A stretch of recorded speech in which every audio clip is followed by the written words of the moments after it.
Assalamualaikum warahmatullahi wabarakatuh.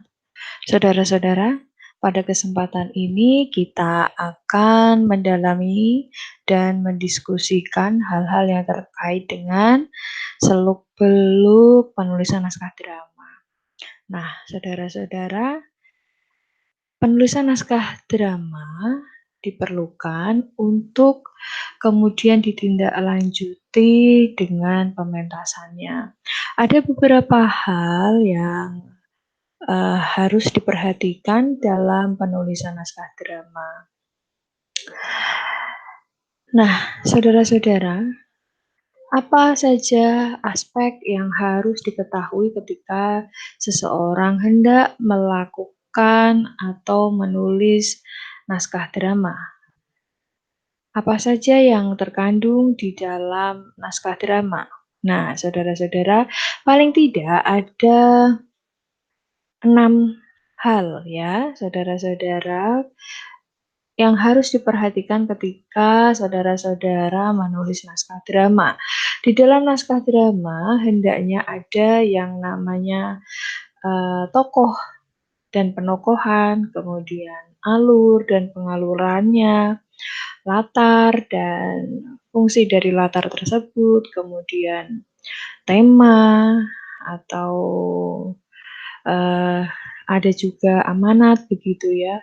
Kemudian bahasa yang digunakan, teknik cerita yang digunakan, dan juga hal-hal yang terkait dengan perlengkapan. Nah, kita akan bahas satu-satu saudara-saudara. Yang pertama terkait dengan alur dan pengaluran. Menyangkut alur ya, seperti pada umumnya biasanya orang mengatakan atau mendefinisikan alur merupakan jalinan peristiwa. Sementara sesuai dengan kaidahnya, alur itu sebenarnya adalah pola dasar cerita, konflik gitu ya, gerak alur dan penyajiannya. Sementara pengaluran itu biasanya adalah jalinan dari pola-pola dasar cerita tersebut atau konflik yang disajikan. Jadi saya ulangi kembali bahwa alur adalah pola dasar cerita atau secara sederhana adalah ceritanya itu ya. Kemudian di dalam drama bisa disebut sebagai konflik yang disajikan. Sementara pengaluran adalah jalannya peristiwa atau jalinan dari pola dasar cerita, jalinan dari konflik yang disajikan. Dengan demikian, saudara, gerak alur ya, gerak alur itu terbentuk dari 3 hal atau 3 bagian utama. Yang pertama adalah situasi awal atau disebut juga pemaparan, kemudian konflik ya. Konflik dan konflik ini biasanya sampai nanti ke klimaks, kemudian penyelesaiannya.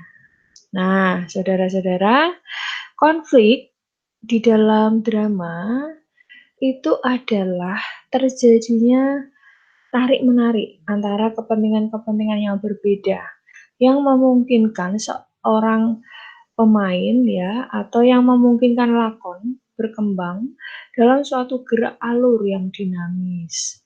Nah, lakon dalam hal ini bukan hanya seperti tokoh utama, tidak, tetapi lakon di dalam drama ini disebut juga sebagai peristiwanya atau konfliknya atau pola dasar ceritanya.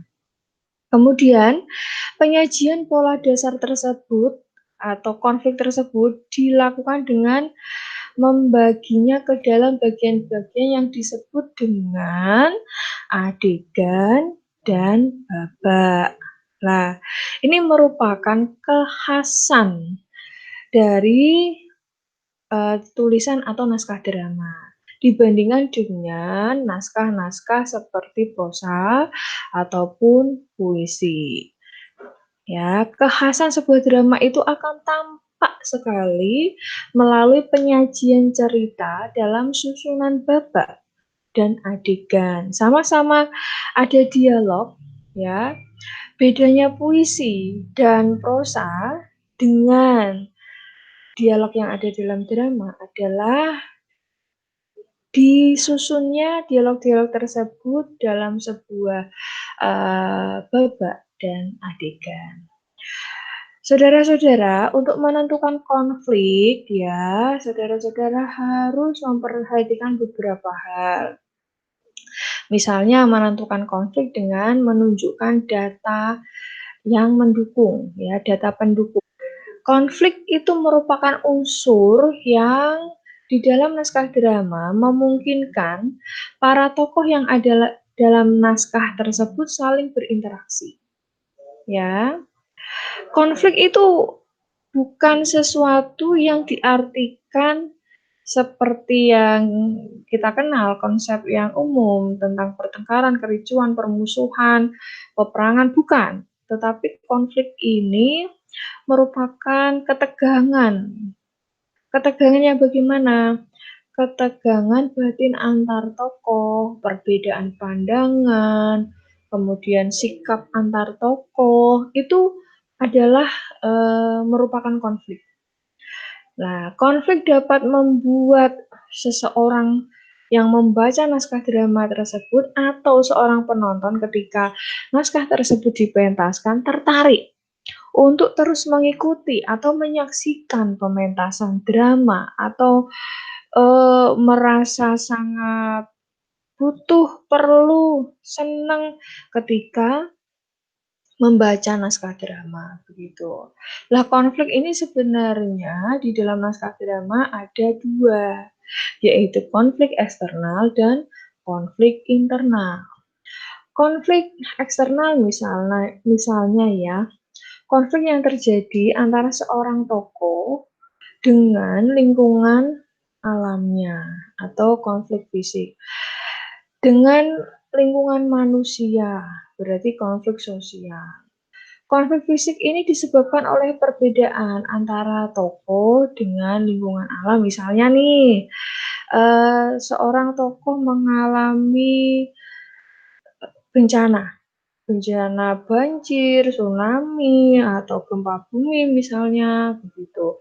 Yang dipentaskan di atas panggung atau itu disajikan dalam babak dan adegan di dalam naskah drama. Kemudian kalau konflik sosial bagaimana? Konflik sosial itu disebabkan oleh hubungan uh, hubungan atau masalah-masalah sosial antar manusia. Jadi si tokoh ini mengalami kejadian-kejadian atau permasalahan-permasalahan sosial. Misalnya nih, seorang tokoh dia seorang buruh atau pengusaha di suatu perusahaan begitu ya. Kemudian terlibat dalam sebuah demonstrasi buruh begitu. Nah, ini mereka si tokoh dan antar tokoh itu mengalami suatu konflik ya dalam demonstrasi buruh begitu. Ini yang dinamakan sebagai konflik eksternal ya dengan aspek konflik sosial atau jenis konflik sosial. Kalau konflik fisik seperti tadi tokoh dengan lingkungan sekitar, kalau konflik sosial berarti tokoh dengan hal-hal yang terkait dengan permasalahan atau fenomena sosial. Kemudian saudara-saudara, konflik internal. Setelah kita membahas konflik eksternal, kita membahas konflik internal. Konflik internal itu merupakan konflik yang terjadi dalam diri atau jiwa tokoh. Ya, merupakan perbenturan atau permasalahan yang dialami seorang tokoh dengan dirinya sendiri. Misalnya di dalam naskah drama atau pementasan drama ada seorang tokoh yang menginginkan sesuatu atau bercita-cita, berkeinginan ya terhadap sesuatu. Misal seorang tokoh bercita-cita ingin menjadi seorang pilot, tetapi dengan keterbatasan ekonomi, keterbatasan akses informasi dan lain sebagainya. Nah, ini keinginan-keinginan itu kan hadir dari dalam dirinya untuk diwujudkan dengan berbagai keterbatasan. Nah, ini dia sedang mengalami konflik internal. Jadi saudara-saudara bisa memunculkan konflik internal yang demikian. Kemudian konflik internal ini juga bisa dilihat dari tokoh yang melakukan atau memutuskan sesuatu, membuat sebuah keputusan. Ada pula yang tokoh mengalami sebuah kondisi yang kesepian, kemudian keinginan yang terpendam, balas dendam, dan meyakini suatu keyakinan.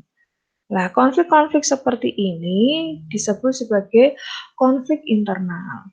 Kedua jenis konflik ini, saudara-saudara, dapat diwujudkan dalam bermacam peristiwa yang terjadi dalam suatu pementasan drama atau disajikan di dalam naskah drama. Konflik-konflik tersebut merupakan konflik utama dan juga konflik-konflik pendukung. Tinggal kita sebagai seorang penulis naskah drama atau seseorang yang memproduksi pementasan drama dapat meramunya menjadi konflik, mana yang konflik utama, mana yang konflik pendukung, begitu. Nah, konflik-konflik inilah yang akan membuat para pembaca atau penonton tertarik, bahkan dalam tanda kutip ketagihan. Hal ini pernah terjadi ketika tahun 90-an ada telenovela Marimar begitu ya. Ibu-ibu di kampung saya atau bahkan saya itu merasa sangat butuh, perlu, senang ketika menonton telenovela Marimar ini. Kalau melewatkan satu adegan saja begitu ya, rasanya ada yang kurang begitu, nyesel, kecewa, aduh terlewat nih untuk menyaksikan telenovela Marimar begitu ya. Kemudian saudara-saudara, konflik utama ataupun konflik pendukung itu bisa dari konflik eksternal, konflik internal, atau kedua-duanya. Jadi gabungan dari kedua-duanya pun bisa menjadi konflik ya, atau sajian konflik utama. Ya, tidak melulu kalau konflik eksternal itu adalah konflik pendukung, sementara konflik internal adalah konflik utama, tidak. Pinter-pinternya kita sebagai penulis naskah maupun pemproduksi pementasan drama itu meramunya dalam adegan-adegan begitu, dalam babak-babak gitu. Nah, atau juga konflik utama ini bisa disebut sebagai sentral dari alur drama yang ditulis maupun yang dipentaskan. Sedangkan konflik-konflik pendukung berfungsi untuk mempertegas dari konflik utama yang disajikan tadi, begitu. Nah, saudara-saudara, untuk menentukan konflik, kemudian supaya konflik tersebut terkesan alamiah begitu ya, natural begitu. Maka kita sebagai seorang penulis naskah drama maupun pemroduksi pementasan drama harus dalam tanda kutip mengumpulkan data. Ya, mengumpulkan data apa dan bagaimana? Mengumpulkan data pendukung. Bagaimana caranya? Melalui dalam tanda kutip riset gitu. Bisa melalui pengalaman. Tidak harus pengalaman pribadi saudara-saudara, tetapi juga pengalaman dari orang yang pernah kita temui, misal melakukan curhat begitu ya, kemudian menjadi sebuah ide atau gagasan untuk kita menulis maupun memproduksi pementasan drama. Nah, saudara-saudara, data pendukung adanya konflik dapat dicermati dari perbedaan pandangan dan sikap yang ditampakkan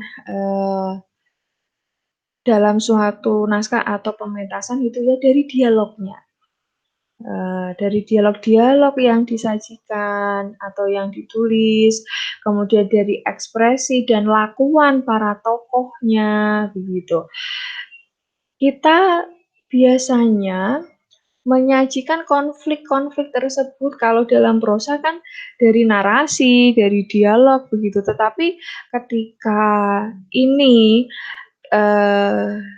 berkaitan dengan drama, maka konflik-konflik tersebut dapat dicermati atau ditampilkan, disajikan melalui dialog-dialog, ekspresi, ya, dan lakuan. Karena semua hal yang ditulis dalam naskah drama itu ditujukan untuk pementasan drama di atas panggung.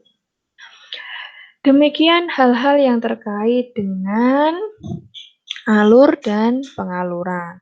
Kemudian kita akan membicarakan tokoh dan penokohan. Tokoh dalam drama itu harus memiliki ciri, ya, memiliki kekhasan. Ya seperti nama tokoh, kemudian wataknya bagaimana, kemudian lingkungan sosial si tokoh ini bagaimana, begitu ya. Tokoh yang ada di dalam naskah drama berikut karakternya harus memiliki ciri atau sifat yang 3 dimensional. Maksudnya bagaimana? Yaitu 3 hal yang berkaitan dengan fisiologis, sosiologis, dan psikologis. Ini ada kaitan erat dengan tadi alur ya. Apakah tadi maksud saya konflik ya, konflik fisik, konflik eksternal maupun konflik internal. Seseorang itu tokoh maksudnya, tokoh di dalam drama itu harus memiliki ciri fisiologis, misalnya rambutnya bagaimana, cara berpakaiannya bagaimana, begitu. Nah, kalau sosiologis bagaimana? Dia memiliki lingkungan sosial yang jelas dipaparkan. Apakah itu melalui dialog-dialognya, melalui lakuan-lakuannya, melalui setting yang dihadirkan atau dipilih, setting tempat terutama ya, dan setting suasana yang bisa menggambarkan lingkungan sosial dari si tokoh ini. Kemudian memiliki kekhasan psikis yang bagaimana? Tentu saja apakah dia berwatak keras, dia lembut, bagaimana tutur katanya, gitu. Nah, hal-hal yang berkaitan dengan tadi konflik internal itu. Keinginannya, apakah dia sosok yang memiliki cita-cita yang kuat, memiliki keinginan yang terpendam, memiliki keinginan niat atau tujuan untuk balas dendam, itu akan terpapar semuanya ketika saudara-saudara menyusun, memilih, dan menentukan tokoh dan penokohan. Kemudian saudara-saudara, pada ciri fisiologis, saudara-saudara bisa menyampaikan usianya, jenis kelaminnya, keadaan tubuh, ciri-ciri muka, ya, pokoknya sesuatu yang terkait dengan ciri fisik tokoh gitu. Kemudian dari ciri sosiologisnya, saudara-saudara bisa menampilkan atau menentukan status sosialnya, apa sih pekerjaannya gitu, jabatannya apa, peranannya dalam masyarakat apa, bagaimana kehidupan pribadinya, pandangan hidupnya, pendidikannya. Pendidikannya itu apakah lulusan SD, SMP, bla bla bla, sampai apakah dia seorang dosen, apakah dia seorang guru, eee, apakah dia seorang pimpinan, perusahaan yang berlatar belakang pendidikan S1, S2, ataupun S3 gitu. Bagaimana pandangan hidupnya terkait dengan keyakinan, agama gitu. Dia dari suku apa namanya, dari suku apa, aktivitas sosial atau organisasi di dalam masyarakatnya itu apa dan bagaimana, bagaimana hobinya, gitu. Kemudian kalau dari dimensi atau ciri psikologis atau psikis ya, kejiwaan, saudara-saudara bisa memilih, menentukan bagaimana mentalitas dan moralitasnya. Apakah dia seseorang yang temperamen tinggi? Nah, bagaimana temperamennya? Bagaimana intelijensianya? Kecerdasannya, kecakapannya, apakah dia punya keahlian khusus dalam bidang-bidang yang tertentu atau khusus pula. Nah, biasanya tokoh-tokoh, ini dibagi menjadi tokoh-tokoh utama, tokoh-tokoh sentral, atau tokoh-tokoh pendukung begitu ya. Nah, dan tokoh-tokoh tersebut biasanya disajikan atau disebutkan di awal cerita. Pada tahap apa? Pada tahap pemaparan supaya, publik, apakah itu pembaca atau penonton, dapat mengenali tokoh berikut penokohannya, gitu. Nah, saudara-saudara, ketika menyusun Eee, naskah drama, menulis naskah drama, ataupun menyajikan pementasan drama, hendaknya juga memiliki dalam tanda kutip "konsistensi" atau daya ingat yang kuat ya, untuk menuliskan tokoh-tokoh yang saudara munculkan, begitu. Untuk apa? Untuk mempertahankan ciri-ciri, mereka, ciri-ciri para tokoh ini dari ketiga dimensional tadi. Supaya nanti konflik yang tercipta itu juga dapat dipegang ya, dikendalikan, supaya mereka nanti mendapatkan suspense atau juga bahkan mendapatkan katarsis, begitu. Nah, saudara-saudara, demikian hal-hal yang terkait dengan tokoh dan penokohan. Mari kita beranjak pada aspek latar dan jenisnya, juga tujuannya. Lah, latar dalam drama, baik itu naskah maupun pementasan, itu ada latar tempat, waktu, dan suasana. Penataan atau pemilihan latar tempat ya, latar apapun itu ya sebenarnya, itu akan menciptakan sesuatu ya, atau menghidupkan suasana, gitu.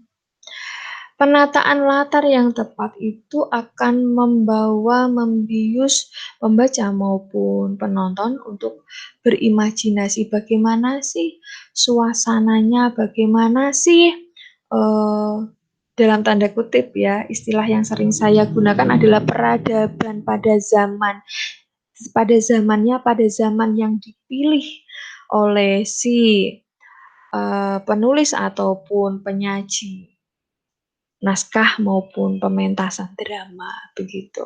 Larut ke dalamnya, membayangkan pada saat itu. Misalnya dulu pernah saya menyaksikan film Kawin Paksa ya, Siti Nurbaya. Saya membayangkan pada masa-masa itu orang-orang Minangkabau dengan sangat dalam tanda kutip "primitif" pemikirannya, masih memaksakan kehendak untuk memilihkan pasangan gitu bagi anak-anaknya. Betapa anak-anak tersebut sangat tertekan, tidak bahagia, ingin memberontak juga sulit sekali ya. Kemudian juga ketika saya menyaksikan film Kartini, betapa perempuan-perempuan Jepara di era itu Saya berimajinasi juga mengalami hal yang sama, tidak semerdeka kita sekarang. Bisa bersekolah tinggi, mendapatkan informasi yang setara, dengan akses-akses yang lebih mudah ya, di ruang publik begitu. Terbawa dengan itu ketika para penyaji film itu menyajikan properti-properti, kemudian memilih, busana untuk para pemainnya di era-era itu. Pakai kebaya, pakai kemben, pakai baju kurung ya, semacam itu. Nah, saudara-saudara, itu sungguh membuat, suatu naskah ataupun pementasan makin menarik, ya. Bahkan saya dulu merasa sangat lucu, ya, lucu dalam tanda kutip, ketika Wiro Sableng, ya, film Wiro Sableng itu, tokohnya ada yang mengenakan sendal merek Carrefour, sementara era yang disajikan adalah era istana sentris, gitu, kehidupan orang-orang terdahulu, ya. Kok ada sandal mereknya terlihat pula Carrefour gitu. Nah, ini pemilihan properti yang tidak tepat dengan setting waktu, suasana, eh, dan tempat yang tidak tepat itu akan menjadikan jomplang, tidak sesuai. Maka kita harus hati-hati dalam menentukan latar, baik tempat, waktu, maupun suasana. Saudara-saudara, uh, seperti halnya kita menampilkan atau memilih tokoh penokohan gitu ya. Unsur ruang, unsur waktu itu juga mengikuti konvensi loh. Karena ini didasarkan pada peniruan realitas. Maka harus benar-benar diperhitungkan gitu ya.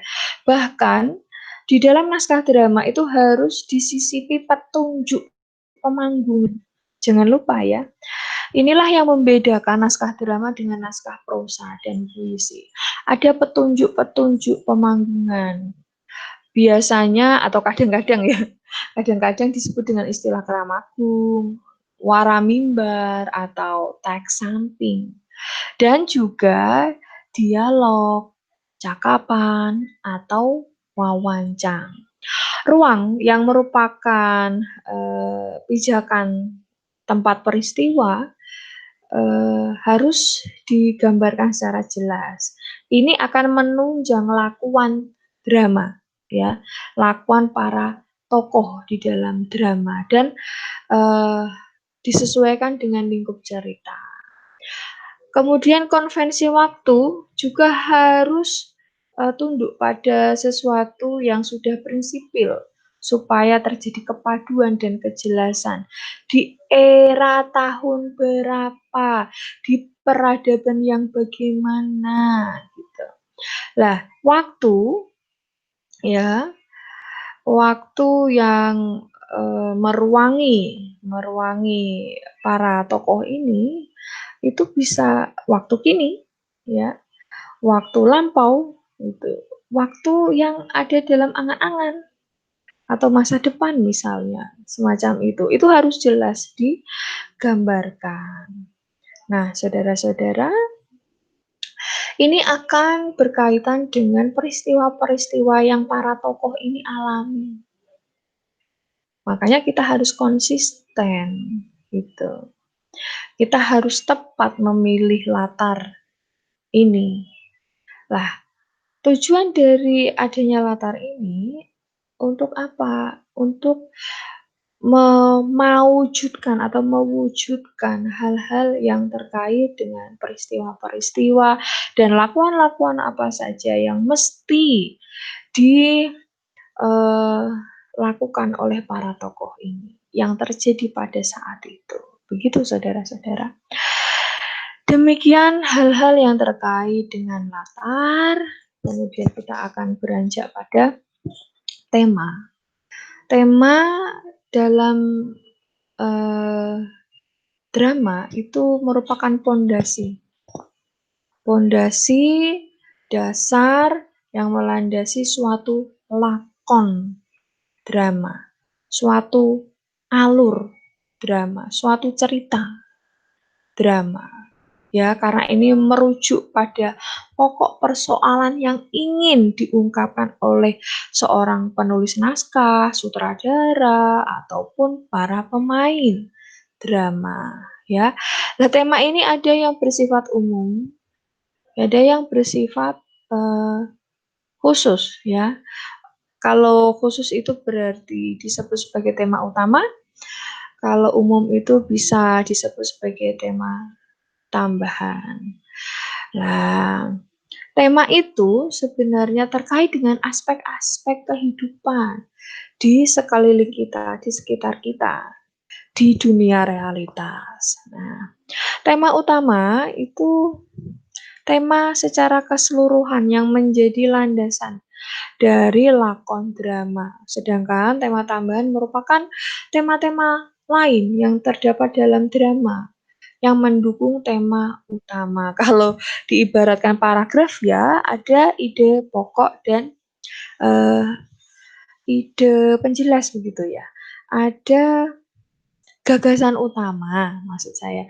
Ada gagasan atau ide utama dan juga ada penjelas, kalimat utama dan kalimat-kalimat penjelas. Sama ketika di dalam drama, tema ini ada yang merupakan tema sentral, tema dari keseluruhan cerita yang disajikan dalam naskah maupun pementasan, dan juga ada tema tambahan, tema yang disisipkan yang mendukung dari tema utama tadi.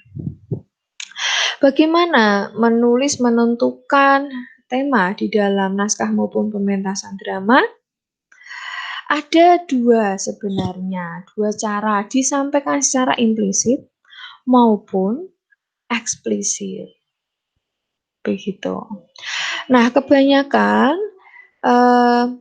tema ini dapat ditemukan oleh seorang pembaca maupun seorang penonton ketika pembaca membaca keseluruhan dari babak atau adegan di dalam naskah, atau penonton menyaksikan seluruh adegan yang dipentaskan di atas panggung oleh siapa? Oleh para tokoh di atas panggung. Ya, itu bisa ditengarai dari adegan-adegan dan dialog-dialog antar tokoh, antar pelaku, antar pemain, baik itu di dalam naskah maupun di dalam pementasan drama di atas panggung. Saudara-saudara, demikian hal-hal yang terkait dengan tema. Sekarang kita akan ke pembahasan perlengkapan. Biasanya saya menyebut perlengkapan ini dengan unsur kepanggungan, hal-hal yang harus ada di atas panggung. Lah, hal-hal yang harus ada di atas panggung ini, saudara-saudara, ketika masih berbentuk naskah drama, maka harus disajikan atau dituliskan, gitu. Lah, perlengkapan atau unsur-unsur kepanggungan ini juga harus dalam tanda kutip ya, tunduk pada konvensi seperti unsur-unsur yang khas yang ada dalam pementasan drama atau teater. Misalnya nih perlengkapan tokoh, apa aja? Kostum, misalnya aksesorisnya, ya, perlengkapan panggung seperti lighting atau tata cahaya, kemudian musik, bukan musik pengantar namanya, musik apa namanya, background gitu loh. Bahkan di film-film itu disebut dengan soundtrack gitu. Selain itu busana ya, kostum, properti, hal-hal yang ada di atas panggung, saudara-saudara. Itu juga disebutkan misal tata cahayanya bagaimana gitu. Tokoh misal tokoh Andi, gitu. Andi, Mia, dan Rizka. Di atas panggung, lampu atau cahaya dari gelap perlahan menuju terang. Andi muncul. Kemudian terdengar musik latar, ya, musik latar maksud saya. Musik latar. Kemudian ada suara beras yang ditapeni. Beras yang ditapeni itu loh. Nah, srek, srek, srek. Rizka kemudian teriak. Nah, semacam itu. Itu disebutkan dengan jelas supaya hal-hal tersebut terbangun dalam imajinasi pembaca maupun penonton. Gitu.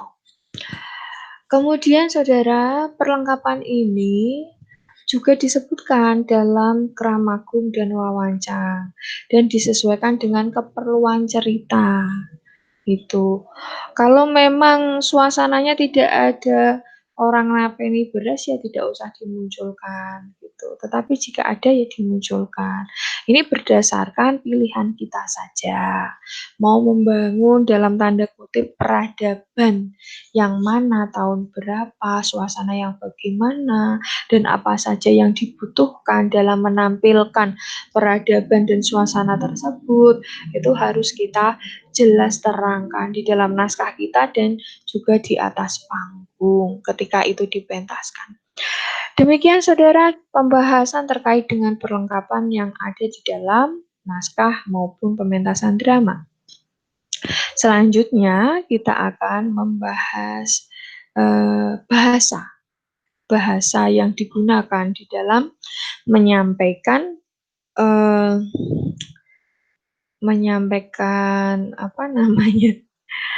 menyampaikan cerita di dalam naskah drama maupun pementasannya. Nah, bahasa yang digunakan di dalam karya sastra berbentuk apapun termasuk drama hendaknya indah. Indah yang dimaksud di sini memenuhi konvensi estetika dan ini jika dibedah atau dikaji menggunakan stilistika dapat tergali dalam tanda kutip kelayakan naskah maupun pementasannya. Misal nih, para tokoh melakukan dialog dengan menggunakan ragam bahasa gitu. Harus disesuaikan dengan apa? Dengan lingkungan sosial misal, dengan penokohan atau watak mereka masing-masing misal. Kemudian seorang tokoh itu nanti kan berkomunikasi dengan tokoh lainnya. Nah, itu juga harus dipertimbangkan. Bahkan ketika seorang penulis maupun penyaji pementasan itu harus mempertimbangkan ketika mau menyampaikan dalam tanda kutip pesan kepada para pembaca atau penontonnya, pilihan bahasa atau diksi ya atau ragam bahasa itu harus dipertimbangkan baik-baik dengan latar waktu, latar tempat, suasana bagaimana, ya. Kemudian dia itu punya jabatan apa, latar belakangnya apa, maka bahasa yang digunakan ini harus diperhatikan betul. Dan bahasa ini untuk menguatkan ketertarikan pembaca ataupun penonton melalui dialog-dialog antar tokoh, ya. Kemudian saudara-saudara, kan tidak mungkin seseorang atau tokoh yang hanya lulusan SD begitu, kemudian dia secara daki-daki bicara tentang agent of change, resesi ekonomi Indonesia, ya, pilihan diksi resesi, kemudian pilihan diksi agent of change, ini kemungkinan besar hanya dimiliki dan digunakan oleh mereka yang latar pendidikannya sesuai, bukan lulusan SD juga gitu loh, begitu. Demikian saudara-saudara, hal-hal yang terkait dengan aspek-aspek ketika kita mau menulis naskah drama dan menyajikan pementasan drama. Nah, ketika kita mau menulis naskah drama, apa saja sih hal yang harus kita siapkan? Tentu saja kita harus yang pertama menentukan tema atau ide cerita, kemudian menentukan para tokoh, para pelaku, dan karakter-karakternya. Kemudian kita juga harus menentukan berapa babak akan disampaikan lakuan-lakuan dialog-dialog tersebut dan berapa adegan yang dibutuhkan, yang kita tuliskan dan sajikan di atas panggung. Kemudian adegan-adegan tersebut harus dengan cara apa disampaikan, gitu. Baru kita mematangkannya dalam sebuah naskah maupun dalam sebuah penyajian pementasan drama.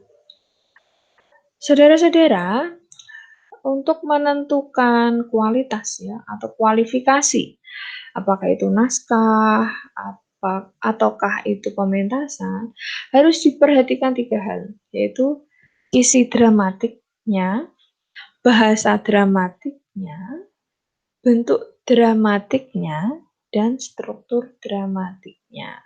Nah, ini nanti adalah tugas saudara untuk mendalami keempat hal tadi. Yang pertama adalah isi dramatiknya, bahasa dramatiknya, bentuk dramatiknya, dan struktur dramatiknya. Begitu. Demikian saudara-saudara, hal-hal yang terkait dengan penulisan maupun penyajian naskah drama. Perlu saya ingatkan saudara-saudara, ada beberapa cara sebenarnya ya untuk menulis atau menyajikan naskah drama. Bahan maksudnya, bahan atau ide begitu ya. Seseorang ketika menulis naskah drama itu bisa satu, mengadaptasi, menyadur, atau memvisualisasi cerita atau drama yang sudah ada. Contoh, cerita atau dongeng tentang Timun Mas atau Kancil yang mencuri mentimun. Itu bisa diadaptasi, disadur, atau divisualisasi lagi. Saya sering mencontohkan dengan judul, dari judulnya saja. Itu belum merekonstruksi atau mendekonstruksi isi cerita. Dari judul, Kancil mencuri mentimun. Bagaimana dengan Kancil mencuri istri bos atau mencuri mobil, mencuri kulkas misalnya? Itu kan, orang langsung ingat cerita awalnya, pola dasarnya itu adalah Kancil mencuri mentimun. Kemudian dilakukan beberapa adaptasi gitu ya, atau dekonstruksi dengan judul yang demikian, begitu. Tokoh Nawang Wulan dan seorang yang mencuri bajunya itu kan juga diadaptasi, didekonstruksi sedemikian rupa.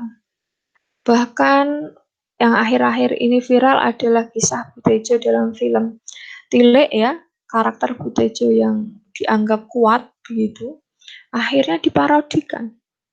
Ya, ada yang diparodikan oleh para lelaki dari Wonosobo itu, kemudian ada versi anak-anak kecil, kemudian ada versi banyak sekali ya. Bahkan dulu naskah Nanorian Tiarno begitu yang berjudul Tolong itu juga dimainkan oleh beberapa pemain yang berbeda, oleh kelompok teater yang berbeda, hasilnya berbeda. Itu seninya di situ. Atau kita justru membuat sesuatu yang baru, membuat dialog-dialog imajiner misalnya, membuat naskah-naskah yang benar-benar baru. Saya dulu pernah menyaksikan dan itu dilakukan oleh para mahasiswa saya. Cerita seorang nenek yang diadili oleh hakim karena kedapatan mencuri kayu dari seorang pengusaha atau pemilik kebun besar gitu. Itu hampir 80% dipentaskan oleh mahasiswa yang berbeda. Satu naskah itu dipentaskan oleh mahasiswa yang berbeda. Mereka membaca cerita pokoknya atau pola dasarnya kemudian dikembangkan sendiri, ada yang mengadaptasi, ada yang mendekonstruksi, macam-macam dan hasilnya tetap bagus gitu. Atau kita bisa melakukan seperti ini, mendramakan berbagai sumber yang mengandung peristiwa dramatik. Misalnya kejadian gempa bumi itu kan banyak sekali ya. Itu ada di mana-mana, dialami oleh orang yang berbeda-beda. Itu juga bisa dijadikan pola dasar dalam menyajikan suatu peristiwa dalam naskah drama maupun pementasan.